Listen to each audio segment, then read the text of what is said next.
Selamat sore bagi kita semua dimanapun kita berada. Hari ini kita akan masuk kelas Streets yang ketujuh. Tema besarnya adalah ujian keselamatan dan keyakinan keselamatan. Kita akan bersama-sama membaca dari dua bagian firman Tuhan, 1 Yohanes 5 ayat 13 dan 14. Setelah itu nanti kita akan lihat 2 Korintus 13 ayat 5. Saya mengajak kita membaca dari 1 Yohanes 5 ayat 13 dan 14. 1, 2, 3, iya. Semuanya itu kutuliskan kepadamu, supaya kamu yang percaya kepada nama Anak Allah tahu bahwa kamu memiliki hidup yang kekal. Dan inilah keberanian percaya kita kepadanya, yaitu bahwa Ia mengabulkan doa kita jikalau kita meminta sesuatu kepadanya menurut kehendaknya. Jadi ada kata tahu ya. Jadi ada IDT dari kata ayuda ya. 2 Korintus 13 ayat 5. Kembali kita baca bagian ini. 2 Korintus 13 ayat 5, 1, 2, 3. Iya. Ujilah dirimu sendiri, apakah kamu tetap tegak di dalam iman, selidikilah dirimu. Apakah kamu tidak yakin akan dirimu bahwa Kristus Yesus ada di dalam diri kamu? Sebab jika tidak demikian, kamu tidak tahan uji. Jadi jika tidak demikian, kamu tidak akan tahan uji. Kita masuk dalam pendahuluan kita. Salah satu kebutuhan jiwa kita adalah kita memiliki kepastian ya, dan jaminan hidup. Dalam aspek apapun juga, kita butuh yang namanya kepastian, kita butuh namanya jaminan hidup. Yang kedua, apakah ada perbedaan antara konsep tentang kepastian, certainty, dengan jaminan guarantee, yaitu tentang keselamatan itu sendiri? Jawabannya, pasti ada. Pada waktu saudara ingin buka pabrik, misalnya, minyak kelapa, pasti yang kita pikirkan pertama, bagaimana ada kepastian bahwa di wilayah itu banyak sumber daripada pohon kelapa.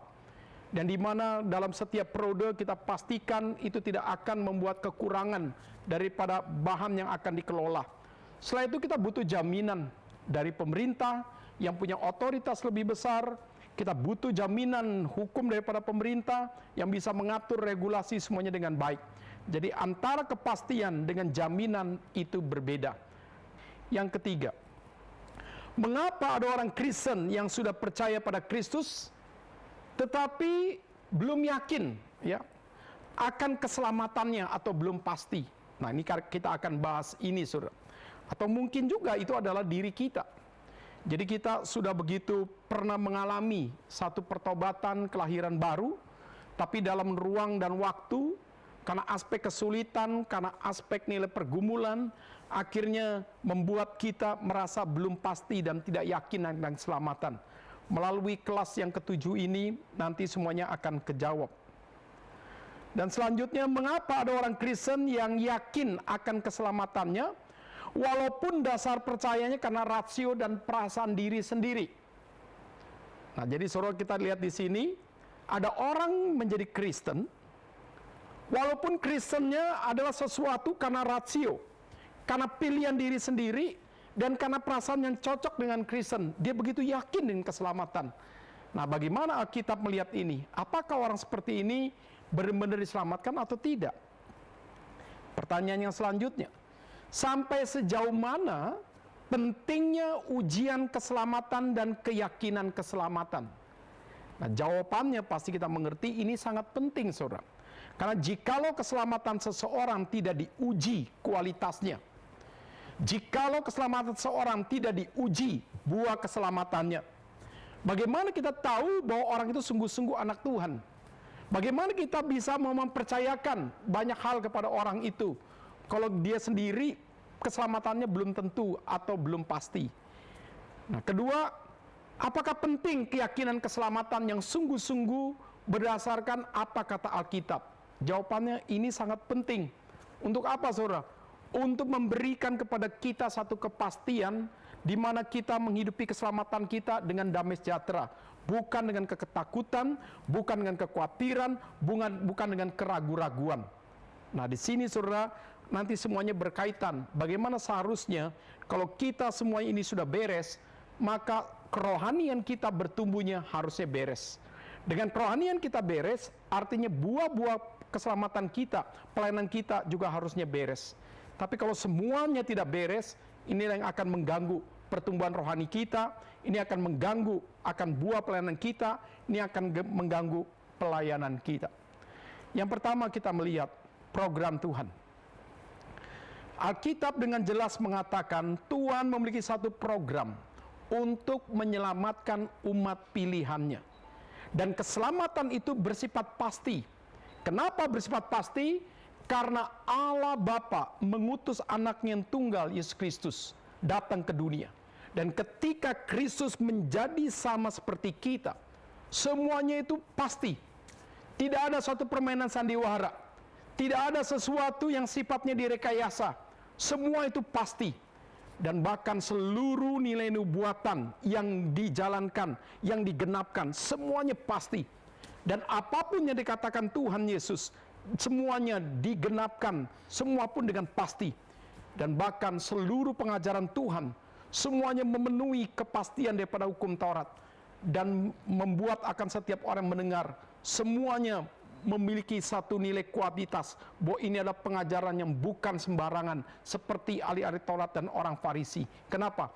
Karena Yesus mengajar diikuti dengan kuasa.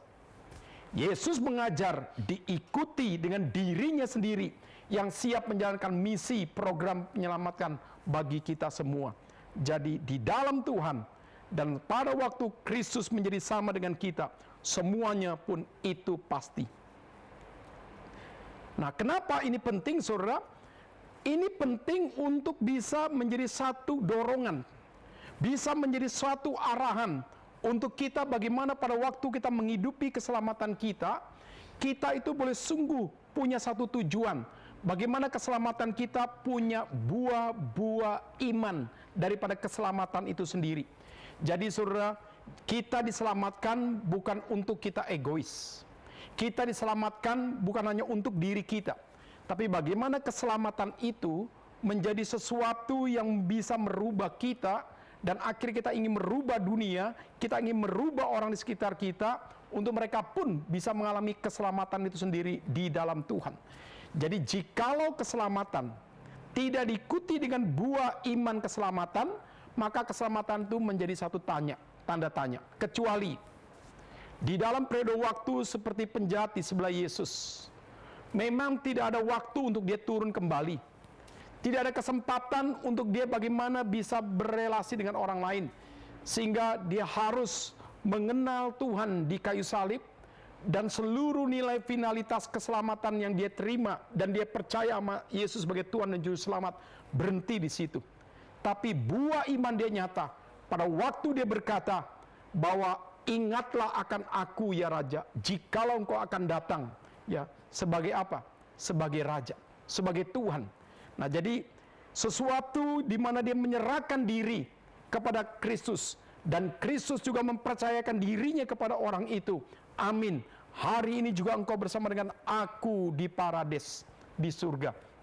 Ini adalah satu pertemuan di mana penjahat itu mempercayakan dirinya kepada Tuhan, dan Tuhan percayakan kualitas iman ini dan memberikan kepastian dan jaminan. Dan di situ kita lihat buah iman dia adalah dia percaya Kristus adalah Tuhan dan Juru Selamatnya. Jadi itu diselamatkan. Tapi bagi kita, jikalau kita sudah diselamatkan, kita masih diberi kesempatan untuk hidup, maka itu harus kita isi untuk bagaimana kita menjalankan ketaatan kita sampai memiliki buah daripada keselamatan itu sendiri. Nah, di sini kita lihat orang diselamatkan.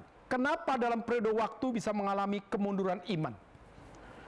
Ada orang yang seolah sudah diselamatkan, tapi tidak punya kualitas buah. Tapi ada orang yang sudah diselamatkan, dalam ujian waktu, penderitaan, pergumulan, akhirnya mengalami kemunduran iman. Dan setan akhirnya menanamkan kefrustasian hidup dia, depresi dia, kegagalan dia. Akhirnya pada waktu itu ditanamkan, tujuannya tidak lain supaya orang itu meragukan keselamatan di dalam Kristus, ya. Nah, waktu orang Kristen meragukan keselamatan, inilah satu kemunduran iman. Kenapa dia mundur? Karena dia melihat akan hidupnya yang sedang menderita, mengalami jatuh bangun di dalam dosa, mengalami pergumulan lepas pergumulan, kesulitan lepas kesulitan, sampai dia mengalami depresi secara nilai psikologis. Dan akhirnya mulailah timbul satu keraguan, dan akhirnya dia merasa tidak pasti, dia bingung dengan keselamatannya. Bahkan dia bisa nanti dalam satu yang paling bawah, dia bisa mempertanyakan apakah Tuhan itu sungguh-sungguh hidup di dalam dirinya. Jikalau Tuhan Engkau hidup dalam diriku, kenapa aku kena penderitaan? Oh Tuhan, jikalau Engkau hidup dalam diriku, kenapa keluargaku seperti ini? Kenapa masa depanku seperti ini? Nah, disitulah saudara, ketika seseorang tidak memiliki kemenangan iman, ketika tidak ada terobosan iman, dia hanya terikat dengan pergumulan dan masalah, dan setan terus meragukan, memberikan investasi akan kesulitan dan penderitaan sampai dia tidak pasti dan bingung. Saat itulah saudara, orang itu bisa dikategorikan tidak akan bertumbuh kerohaniannya. Jadi saudara, orang yang tidak bertumbuh kerohaniannya salah satu kalah karena penderitaan, kalah karena pergumulan, kalah karena tekanan, dan dia tidak sungguh-sungguh akhirnya bersandar kepada Tuhan melalui firman-Nya. Dan pada waktu dia tidak bertumbuh kerohaniannya, dia akan tidak punya kepastian akan keselamatan. Bahkan orang seperti ini tidak akan punya hati untuk melayani. Kenapa? Karena melayani diri sendiri aja sudah susah, apalagi mau melayani orang lain. Ya. Tetapi ada orang yang begitu pede, saudara. Ada dirinya pun di dalam pergumulan, kesulitan dan segala sesuatu. Kalau sudah melayani Tuhan begitu sangat pede. Ya. Bahkan dirinya pun sulit untuk bagaimana diatur. Manajemen dirinya pun sulit. Tapi kalau untuk melayani, sepertinya dia begitu percaya diri. Ini punlah contoh yang tidak baik.